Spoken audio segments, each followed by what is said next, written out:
Hello everyone, welcome to Bajirao IAS Academy daily newspaper analysis. Today is 19th August 2024 and today we have some important articles from different newspapers. One by one we'll discuss all these articles in a very detailed manner. And yesterday I have given one prelims practice question. So the question is, which of the following country has launched artificial sun project that actually mimics the energy generation process of the sun?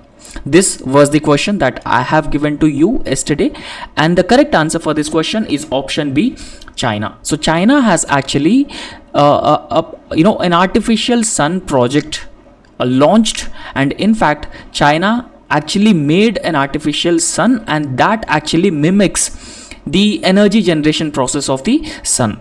Now when we talk about this, so in fact a device known as tokamak, so this particular device which mimics the energy generation process of the sun is called as tokamak device, and it is also known as the artificial sun, right? So why it is known as an artificial sun? Because it actually replicates the process of nuclear fusion, and that nuclear fusion actually creates a huge energy, a huge temperature ball, and that even mimics the energy generation process of the sun, right? So sun is a star, and in a sun nuclear fusion actually takes place, and nuclear fusion also releases energy on a large scale. And in fact this nuclear fusion takes place in sun, and Chinese firm named Energy Singular so has actually made world's first high temperature superconducting tokamak.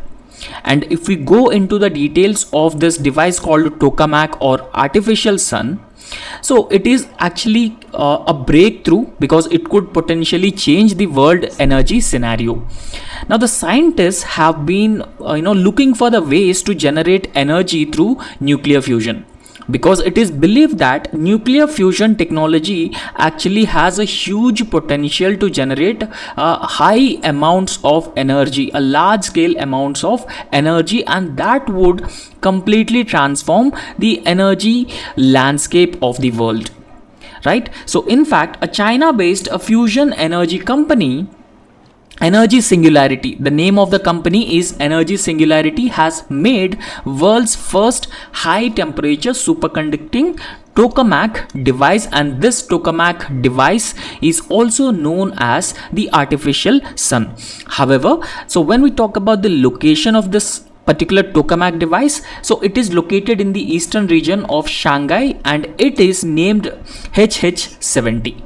And with the development of this artificial sun or tokamak device, China has actually made a foray into the fusion based clean energy market, right? So nuclear fusion generates a huge amounts of clean energy, and it is one of the significant advancement on the part of China to generate a clean energy on a large scale using the nuclear fusion technology. So the device is an artificial sun because it actually works on the principle of nuclear fusion, which generally takes place in the sun. Okay, so nuclear fusion of hydrogen atoms that actually occurs or takes place in the sun.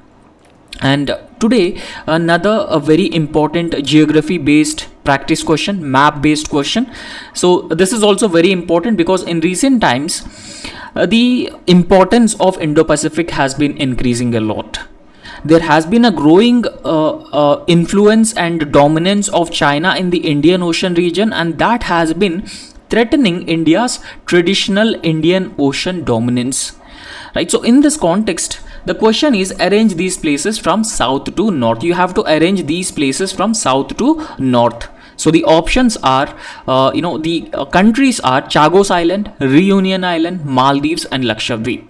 So you try to arrange them from south to north, right? So correct answer I'll be providing you in tomorrow's class. And the first article with which we are going to start this session is with the Food Safety and Standards Authority of India. So this Food Safety and Standards Authority of India, which actually looks into the food safety and standards across the country, has actually began a project on microplastic contamination of food, right? So in recent times we have been using plastics for the handling and even manufacturing and storage of the food, there is a high chance that the microplastics are actually entering into the food chain, because we have been using a plastic on a large scale in the food processing or food manufacturing.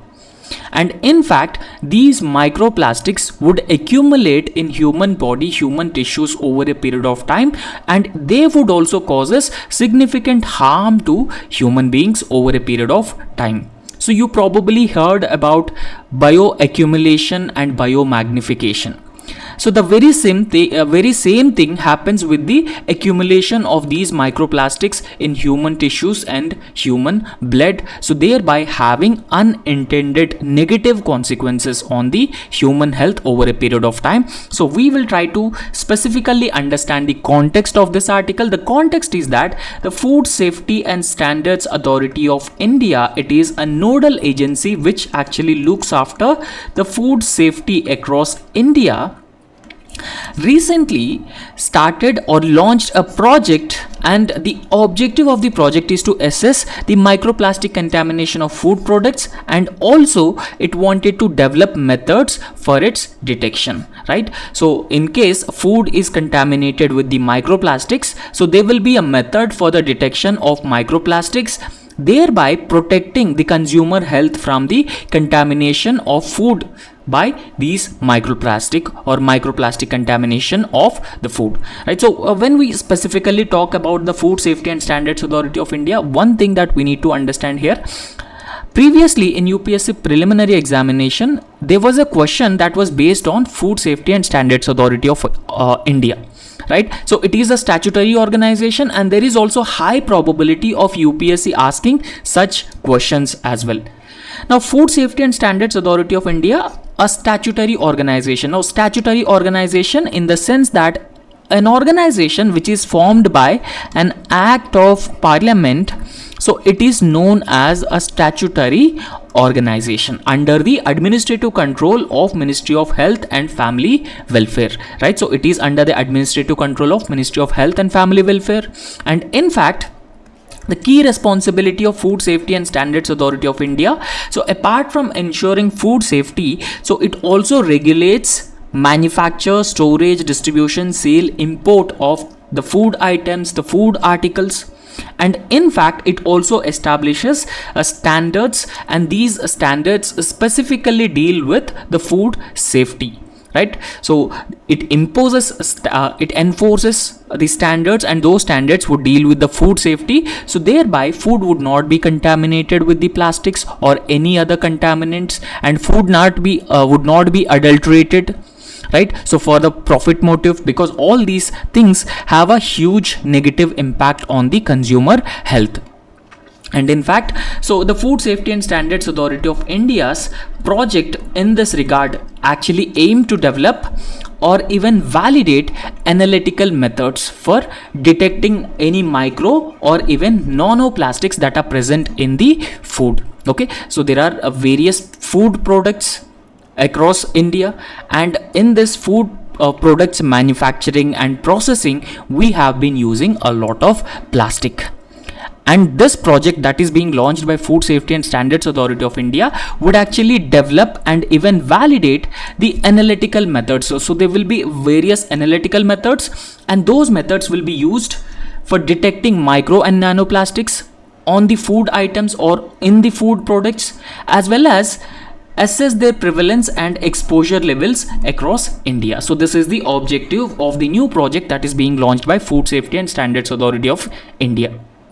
However, the primary objectives of the project that is being launched by Food Safety and Standards Authority of India is to develop standard protocols. There will be standard protocols which are put in place, right? So essentially to test micro or nanoplastics which are, whether they are present in the food or not, so whether the food is adulterated, whether the food is contaminated or not. So for that, Food Safety and Standards Authority of India would do a detailed analysis of food samples, and it will also conduct intra and inter laboratory comparisons for various food items, food articles, and even it would also generate critical data on the microplastic exposure levels among the consumers, so that when we have a critical data, it will give impetus to the evidence based and data driven policy making, right? So evidence based and data driven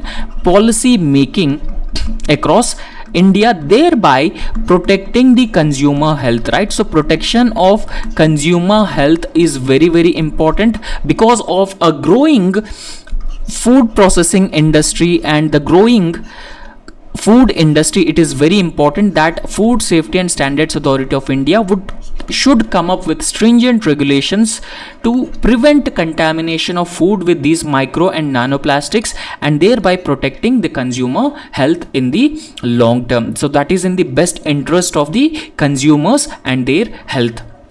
However, across the world there are around 322 million trusted source metric tons of plastic were produced in the year 2016.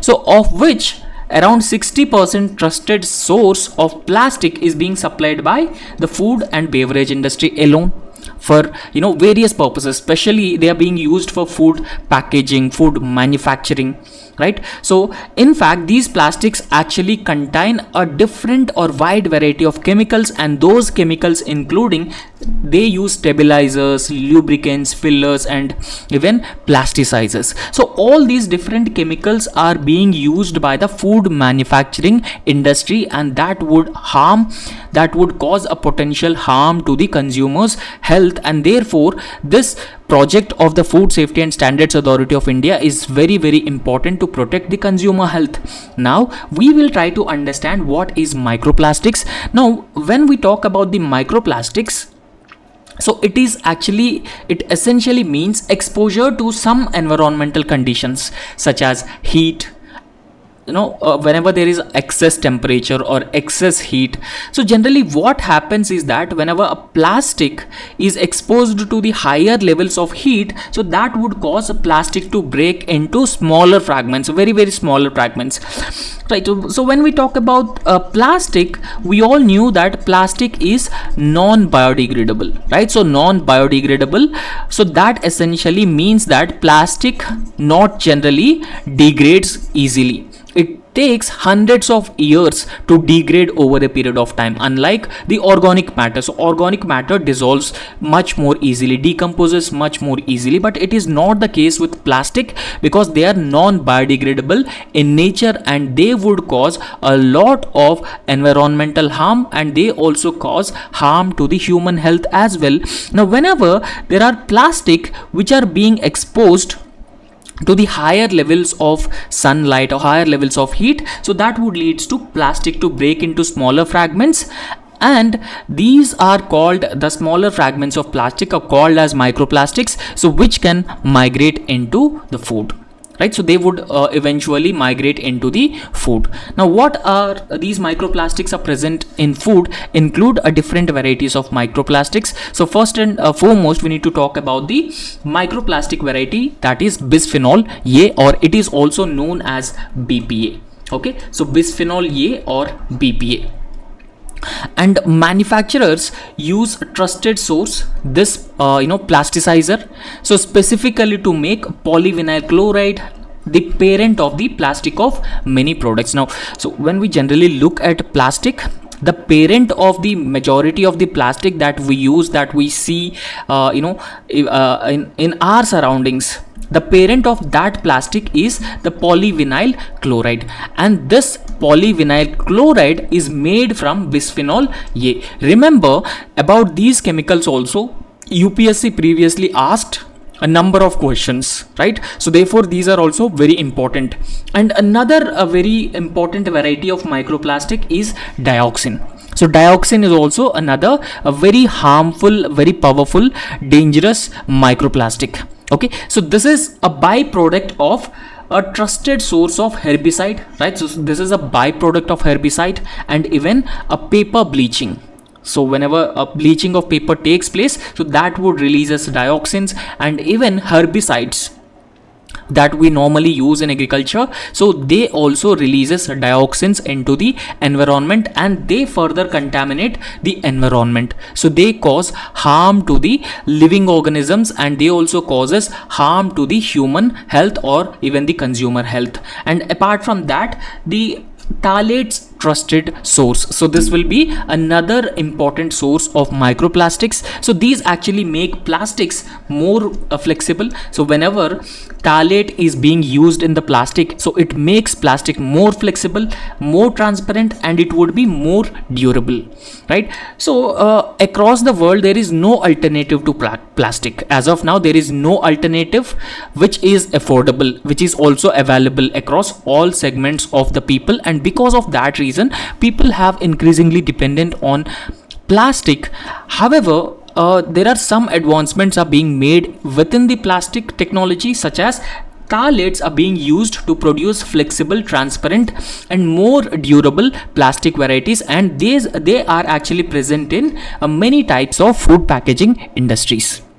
And apart from that, the polyethylene and polypropylene also another different varieties of microplastics. So these are actually used to make a lightweight and more durable but most common trusted source of plastic, which are present in food and even the environment, right? So these are different sources of microplastics or different types of microplastics that we normally see in the environment, and they would further cause a significant harm to the marine ecosystem and even the environment and even the human health also. Okay, now apart from that, what kind of an exposure that we generally experience for these microplastics? So an estimated 90,000 in those who regularly consume the plastic based water bottles or bottled water. We consume water in water bottles which are plastic based, and we also drink soft drinks. We also consume soft drink. A lot of food that we actually consume uses plastic, and 1,20,000 when considering inhalation of microplastics from non-food sources. So this is generally the exposure of the microplastics, exposure to the microplastics. So whenever we eat food which is used for packaging, storage, for all these purposes, when we use plastic, right? So what are the negative effect of microplastics on human health? So this dimension we should also understand this in a very detailed manner. So microplastics actually migrate into the food supply, and they also causes several health issues, such as they increases inflation and impaired fasting glucose, insulin resistance, type 2 diabetes, and heart diseases. So these are number of diseases that people would suffer if their exposure to the microplastics increased substantially. So therefore it is very important that we need to phase out the single use plastic as quickly as possible. It is very important because plastic is one of the major pollutant of marine ecosystem and even the terrestrial ecosystem also. So plastic has been leading to the harmful negative impact on the wide variety of living organisms, and it has also been impacting the human health. So whenever we burn plastic in landfills or open landfills, so it would generate a large scale greenhouse gases, emission of greenhouse gases, and that would further causes climate change, that would further causes global warming. And apart from that, so whenever the plastic is being filled with the in the soil, so that would also contaminate the soil with the microplastics, and animals very often consume this plastic, and effects of biomagnification, bioaccumulation further leads to the declining biodiversity levels in an ecosystem, and that would not be sustainable in the long term. So therefore we need to think about phasing out single use plastic. So it is very, very important,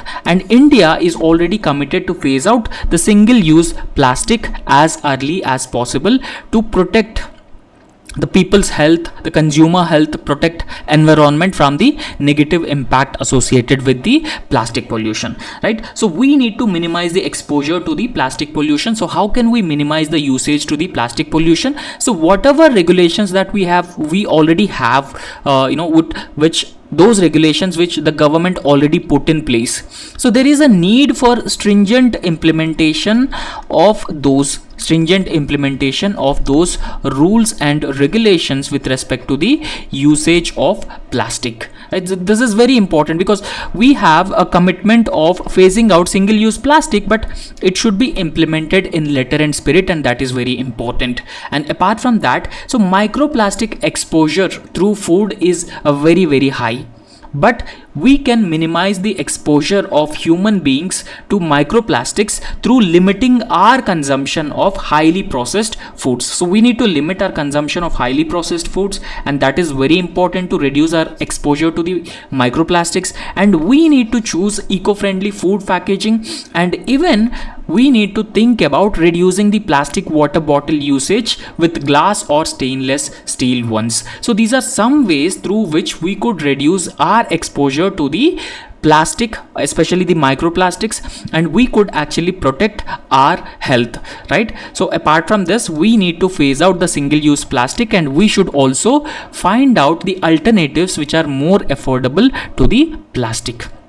And next important article is with respect to eri silk, because eri silk is a very important variety of silk, and which is a vegan silk, and it has recently got the geographical indication status from the state of Assam. And it is very important because this would give a more financial boost to the eri silk, because it would get a unique status in the markets. And there is also a high probability that the farmers who have been engaged in the production of eri silk so would get financially profitable over a period of time. We'll understand the context of this article. The context is that recently Northeastern Handcrafts and Handloom Development Corporation, so which is also known as NEHDC, so it is under the administrative jurisdiction of Ministry of Development of Northeastern Region, Government of India, has successfully obtained the prestigious Oikotex certification for the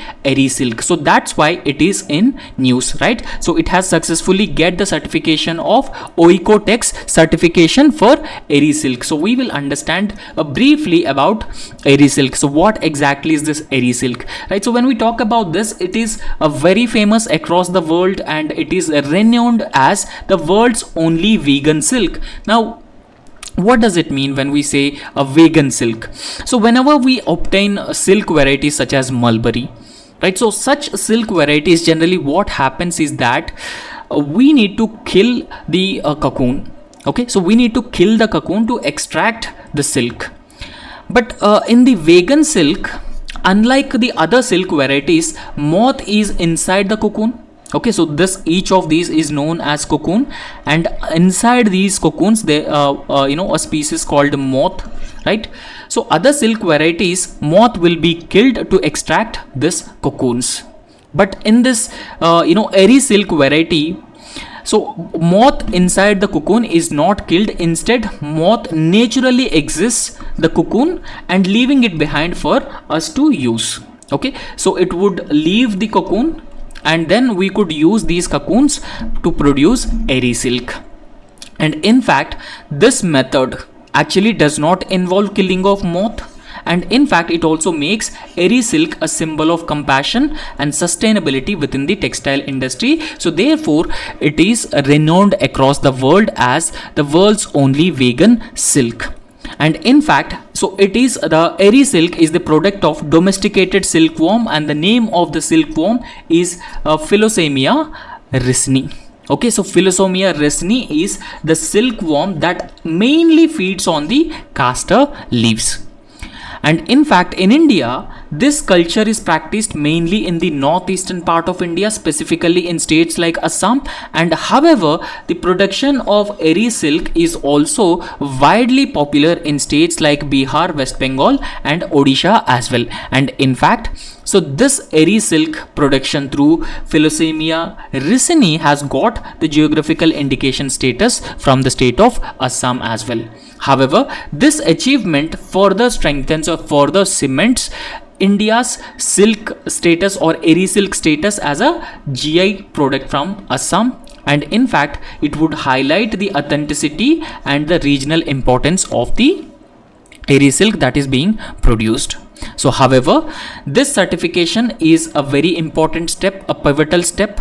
So that would bring eri silk very close to penetrating into the global export market, right? So since eri silk is a very unique, there is a high probability that there will be increased demand for eri silk and textiles which are being made with eri silk across the world. So that would substantially benefit the farmers who have engaged in the production of eri silk. And in fact, this recognition of eri silk will also further expand its reach and even establishes a strong international presence, and that would over a period of time, the benefits, it benefits the farmers, and even it would lead to the woman empowerment, because most of the eri silk production is done by the women entrepreneurs, and it would also help in achieving women empowerment, and it would also give a unique recognition for women who are working in the production of eri silk,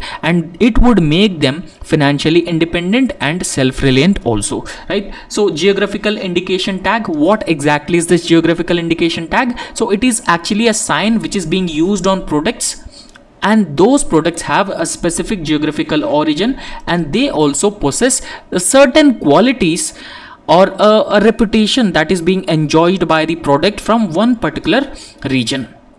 Okay, so the reputation and the qualities that it enjoys, it is primarily because of the origin of that particular product, and this is typically used for agricultural products, foodstuffs and spirit drinks, handicrafts and industrial products. So in India, number of products, so more than 100 products have got the geographical indication status. So you could actually see number of product, for example, Banrasi saris from Uttar Pradesh, blue pottery from Rajasthan, Chanderi fabric from Madhya Pradesh. So all these different products have got the geographical indication tag in India, right?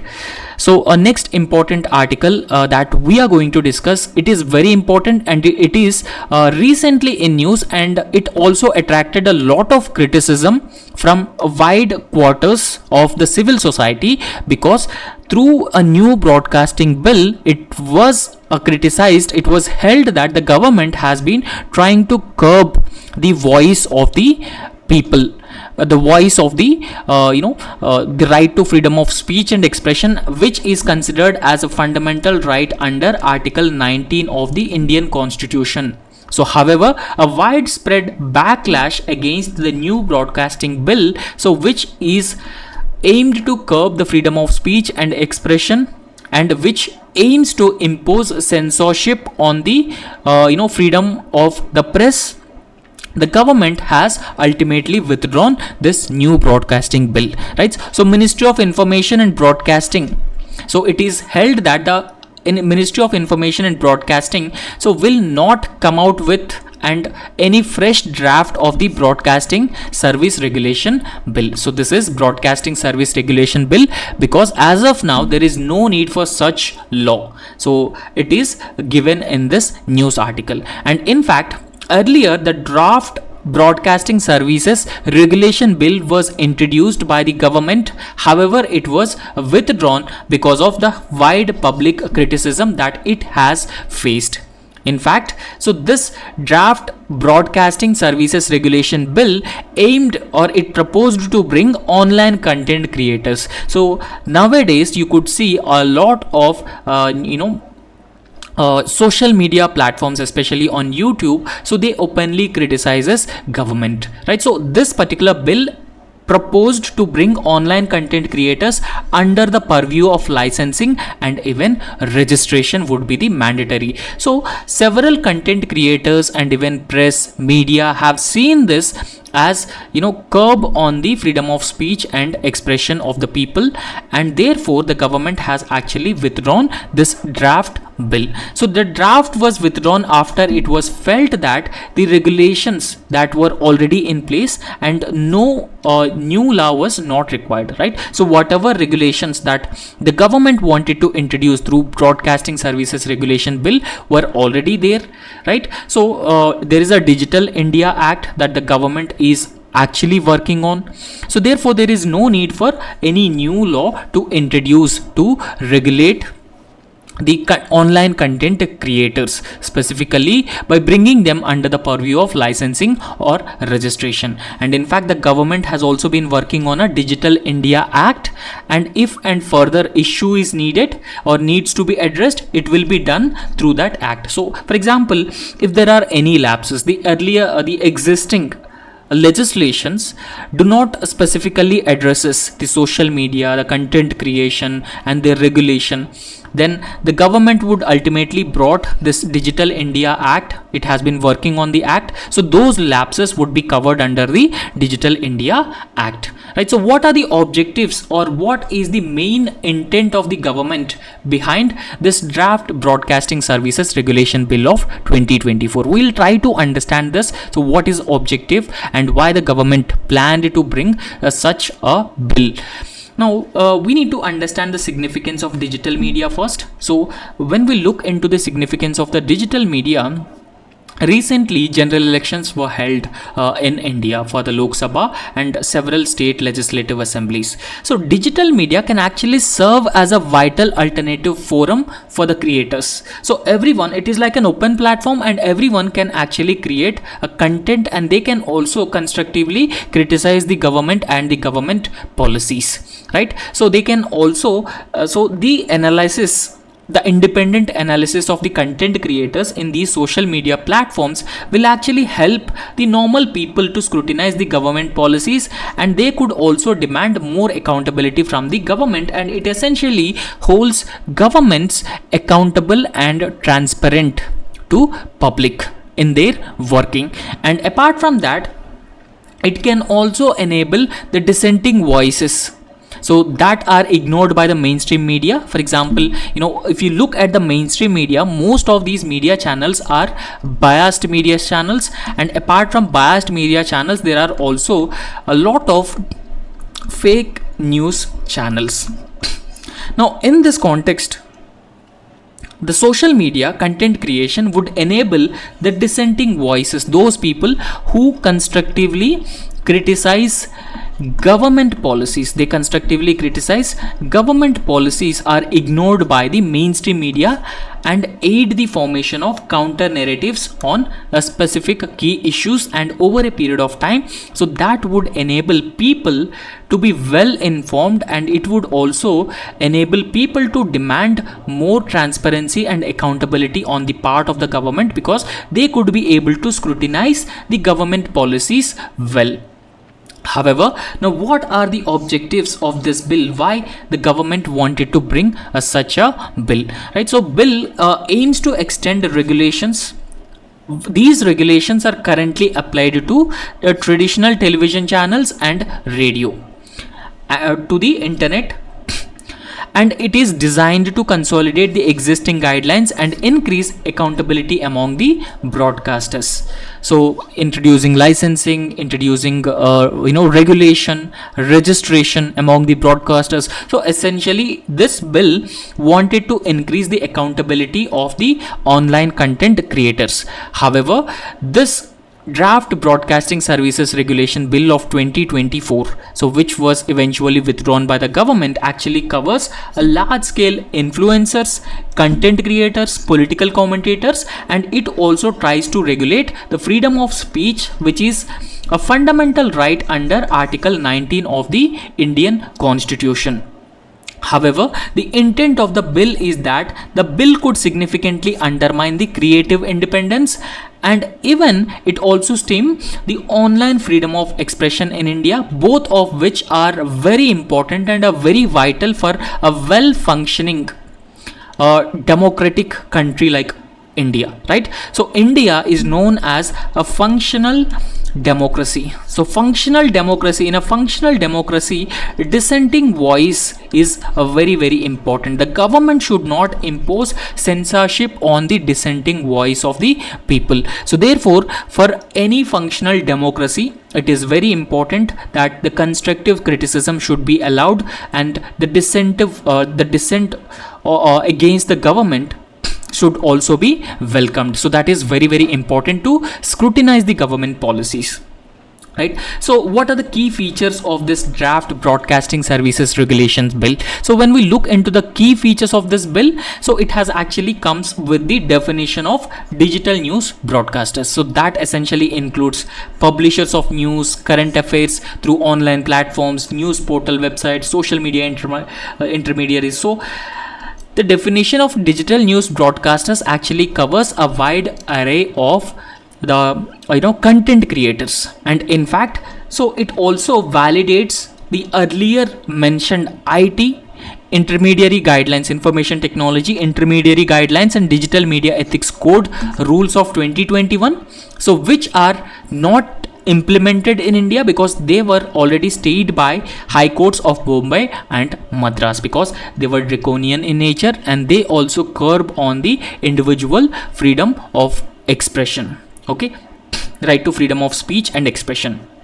And apart from that, there were content evaluation committees under this draft broadcasting services regulation bill also, because it has introduced a 3-tier regulation structure for the content creators. So all these different types of content creators, so it created a 3-tier regulation structure, and creators must actually set up the content evaluation committees, and they need to register with self-regulatory organization, and they should also follow orders from the government appointed broadcast advisory council.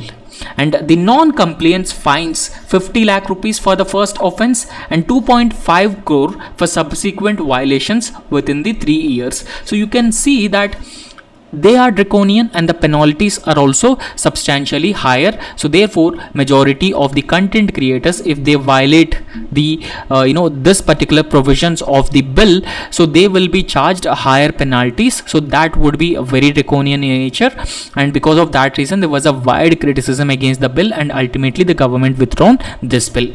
Now what are the concerns regarding the draft broadcasting services regulation bill 2024? There are certain concerns. The first very important concern, without a doubt, so it would actually threaten freedom of speech and expression. It would endanger freedom of speech and expression, because there are a lot of broad and vague definitions within this draft broadcasting services regulation bill of 2024, and these broad definitions and even the regulatory scope may lead to government overreach and even censorship on the freedom of speech and expression of the people. And apart from that, there are a lot of vague definitions within this broadcasting bill, and that vague definitions would provide a larger ground for the government to act against the freedom of speech and expression, right? So systematic activity and even digital news broadcasters, so these are areas which a wider definition, which are having wider definitions, and in fact they are also poorly defined, and that would, whenever any term is poorly defined, so that would attract the government's interference, the government's arbitrary action. So therefore there are chances that the arbitrary enforcement, because of the poorly defined systematic activity and digital news broadcaster such provisions.